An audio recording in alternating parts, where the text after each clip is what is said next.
اور جب موسیٰ نے اپنی قوم کے لوگوں سے کہا کہ اللہ تم کو حکم دیتا ہے کہ ایک بیل ذبح کرو، وہ بولے کیا تم ہم سے ہنسی کرتے ہو؟ موسیٰ نے کہا کہ میں اللہ کی پناہ مانگتا ہوں کہ نادان بنوں۔ انہوں نے کہا کہ اپنے پروردگار سے التجا کیجیے کہ وہ ہمیں یہ بتائے کہ وہ بیل کس طرح کا ہو۔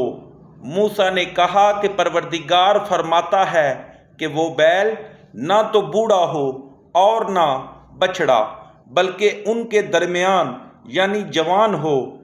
سو جیسا تم کو حکم دیا گیا ہے ویسا کرو۔ انہوں نے کہا کہ اپنے پروردگار سے درخواست کیجیے کہ ہم کو یہ بھی بتا دے کہ اس کا رنگ کیسا ہو۔ موسیٰ نے کہا کہ پروردگار فرماتا ہے کہ اس کا رنگ گہرا زرد ہو کہ دیکھنے والوں کے دل کو خوش کر دیتا ہو۔ انہوں نے کہا کہ اب کے پروردگار سے پھر درخواست کیجیے کہ ہم کو بتا دے کہ وہ اور کس کس طرح کا ہو، کیونکہ بہت سے بیل ہمیں ایک دوسرے کے مشابہ معلوم ہوتے ہیں، پھر اللہ نے چاہا تو ہمیں ٹھیک بات معلوم ہو جائے گی۔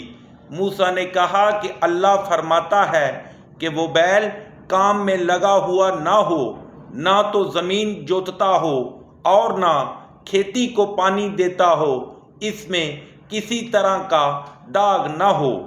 کہنے لگے اب تم نے سب باتیں درست بتا دیں۔ غرض بڑی مشکل سے انہوں نے اس بیل کو ذبح کیا اور وہ ایسا کرنے والے تھے نہیں۔